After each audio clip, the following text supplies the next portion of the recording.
नागपुरातील 1956च्या धम्मदीक्षा सोहळ्याचे साक्षीदार डी वाकोडे यांचं निधन. परभणी. नागपूर येथे 14 ऑक्टोबर 1956 साली डॉक्टर बाबासाहेब आंबेडकरांनी ऐतिहासिक धम्मक्रांती केली. लाखो समाज बांधवांना धम्मदीक्षा दिली. त्या धम्मदीक्षा कार्यक्रमाचे साक्षीदार असणारे सेवानिवृत्त उपजिल्हाधिकारी दशरथ धोंडीबा वाकोडे वय वर्ष 86 यांचं 15 ऑक्टोबर रोजी अल्पशा आजारी निधन झालं आहे. बुलढाणा जिल्ह्यातील पांढरदंबा या गावचे ते मूळ रहिवासी. या गावात त्यांचा जन्म 7 मार्च 1937 रोजी झाला. डॉक्टर बाबासाहेब आंबेडकर यांची चळवळ अगदी जवळून पाहणारे. तरुण वयात दशरथ वाकोडे यांनी ऐतिहासिक नागपूर येथे संपन्न झालेल्या धम्मदीक्षा समारोहाचे देखील साक्षीदार राहिले आहेत. डॉक्टर बाबासाहेब आंबेडकरांनी सांगितलेल्या मूलमंत्र शिक्षणानेच सामाजिक क्रांती होऊन परिवर्तन घडू शकते हा मूलमंत्र आत्मसात करून त्यांनी उच्च शिक्षण प्राप्त करून प्रशासनाच्या उपजिल्हाधिकारी पदापर्यंत मजल मारली. त्यांनी त्यांच्या कार्यकाळात समाजाच्या तळागाळातील शोषित वंचित घटकातील बांधवांच्या विविध प्रश्नांना सोडवण्याचं काम केलं. वेळोवेळी सामाजिक चळवळीत तसेच धम्मकार्यात देखील मोलाचे योगदान दिलं आहे. त्यांचे मोठे चिरंजीव विजय वाकोडे यांनी महाराष्ट्राच्या आंबेडकरी चळवळीमध्ये मागील 40 वर्षापासून मोठे योगदान राहिलेले आहे. रिपब्लिकन सेनेचे प्रदेश उपाध्यक्ष ते लोकनेते म्हणून त्यास समाजाने उपाधी दिली. आंबेडकर चळवळीशी एकनिष्ठपणे आस्थागायत काम ते समर्पित करतात. दुसरे चिरंजीव सुरेश वाकोडे व अरविंद वाकोडे हे प्रशासनाच्या उच्च पदावर कार्यरत आहेत. वाकोडे परिवाराला त्यांनी दिलेलं धम्मकार्याचा तसेच चळवळीचा वारसा त्यांची पुढील पिढी निष्ठेने यात काम करत आहे. त्यांच्या निधनाने ऐतिहासिक धम्मक्रांतीचा साक्षीदार हरवला अशी प्रतिक्रिया भंते पय्याबोधी व मान्यवरांनी माध्यमांशी बोलताना दिली. परभणीतील राहुलनगर निवासस्थानापासून त्यांची अंत्ययात्रा निघाली. ITI परिसरातील स्मशानभूमीत त्यांचा अंतिम विधी भंते पय्याबोधी व भिक्खू संघाच्या हस्ते करण्यात आला. त्यांचा अंतिम संस्कार प्रसंगी जिल्हाभरासह महाराष्ट्रातील अनेक मान्यवर उपस्थित होते. या ठिकाणावर मी एवढं सांगू इच्छितो आहे की कालवश दशरथ बाबा वाकोडे हे बाबासाहेब आंबेडकरांना अपेक्षित असलेलं व्यक्तिमत्व होतं. बोधिसत्व डॉक्टर बाबासाहेब आंबेडकरांनी समाजाला आव्हान केलं होतं, शिका, संघटित व्हा, संघर्ष करा आणि शिक्षण हे वाघिणीचं दूध आहे. जो शिक्षण घेईल तो गुरगुरल्याशिवाय राहणार नाही.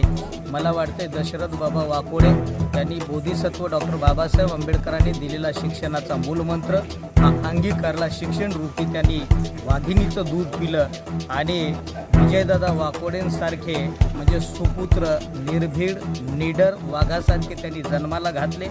या वाकोडे परिवारांचं जे लोकसेवेचं जे कार्य आहे ते म्हणजे अविरतपणे चालूच आहे. दशरथ बाबा वाकोडे हे डेप्युटी कलेक्टर म्हणून म्हणजे सेवानिवृत्त झाले. त्या पदावर राहून सुद्धा त्यांनी लोकांची सेवा केलेली आहे. विजयदादा वाकोडे त्यांचे बंधू असतील ते आंबेडकरी चळवळीशी नाळ जोडलेले आहेत. लोकांच्या सुखादुःखामध्ये धावून जाणारे हे म्हणजे लोकनेते विजयदादा वाकोडे आहेत. आणि या परभणी जिल्ह्याला एक खंबीर आणि निडर निर्भीड असं नेतृत्व मिळालेलं आहे. महाराष्ट्रामध्ये सुद्धा म्हणजे विजयदादा वाकोडे यांचं नाव राहिलेलं आहे.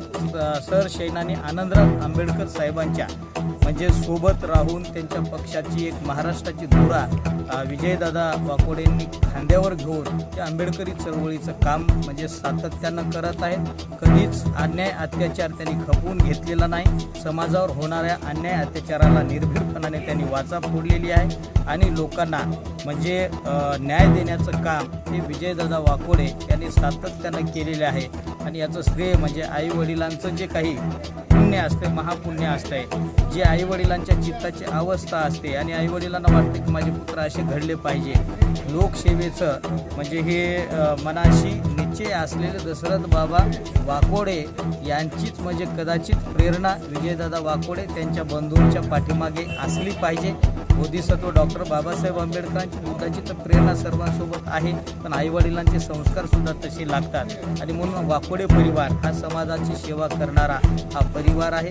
आज म्हणजे दशरथ बाबा वाकोडे हे आपल्यातून निघून गेले आहेत, परंतु बाबासाहेबांनी सांगितलं होतं की तुम्ही मोक्याच्या आणि माऱ्याच्या जागा पटकावल्या पाहिजे. डेप्युटी कलेक्टर ही मोक्याची जागा, माऱ्याची जागा ही दशरथ बाबा वाकोडे यांनी पटकावली आणि लोकसेवा त्यांनी केलेली आहे. आज ते आपल्यामधून निघून गेले आहे. शेवटी बुद्धाचा जो सिद्धांत आहे, जिथे जन्म आहे ते मृत्यू अटळ आहे. त्याच्यामुळं जे बुद्धाचा अनित्यवादाचा सिद्धांत आहे की संपूर्ण जग अनित्य असून आपली कशावरही मालकी नाही. एक दिवस सर्व काही आपल्याला पाठीमागे ठेवून जावं लागणार आहे. केवळ आसक्तीच्या आहारी गेल्यामुळे, तृष्णेच्या आहारी गेल्यामुळे जगामध्ये दुःख आहे. त्यानंतर आपण म्हणजे विजयदादा वाकोडे यांच्या दुःखामध्ये म्हणजे सर्व मान्यवर परभणी जिल्ह्यातली ज्येष्ठ मंडळी इथं उपस्थित आहे. भिक्खू संघ इथं मोठ्या प्रमाणात उपस्थित आहे. विजयदादा वाकोडे त्यांचे सर्व बंधू त्यांच्या सर्व परिवाराने या दुःखातून बुद्धाचा अनित्यवादाचा सिद्धांत लक्षात घेऊन म्हणजे बाहेर यावं अशी म्हणजे भिक्खू संघाकडून मंगल भावना मंगल माहिती व्यक्त करतो. आज आपल्या महाराष्ट्रात एक अतिशय दुःखद घटना घडली. अर्थात लोकनेते विजय वाकोडे यांचे वडील माजी उपजिल्हाधिकारी दशरथरावजी वाकोडे यांचं दुःखद निधन झालेलं आहे आणि त्यांच्या जाण्यानं समाजामध्ये आंबेडकरी चळवळीमध्ये एक पोकळी निर्माण झालेली आहे. बाबासाहेब आंबेडकरांच्या नंतर एक पहिली पिढी म्हणून जी सक्सेस झाली, बाबासाहेबांचा शिका संघटित व्हा संघर्ष कराचा मूलमंत्र घेऊन आणि त्या पिढीनं तो जोपासला आणि माऱ्याच्या आणि मोक्याच्या जागा पटकावल्या आणि त्या जागेवर बसून समाजाची सेवा केली. प्रशासनातही खंबीर त्यांनी आपली छाप उमटवली आणि आज त्यांच्या वाकोडे परिवारावर दुःखाचा डोंगर कोसळला आहे. सर, आजच्या तरुणांनी दशरथबाबा वाकोडे सारख्या एक अधिकारी असणाऱ्या व्यक्तीचा समाजासाठी काय आदर्श घ्यावा, काय वाटते सर? नक्कीच या पिढीकडून आपल्या वर्तमान पिढीनं आदर्श घेणं अत्यंत गरजेचं आहे.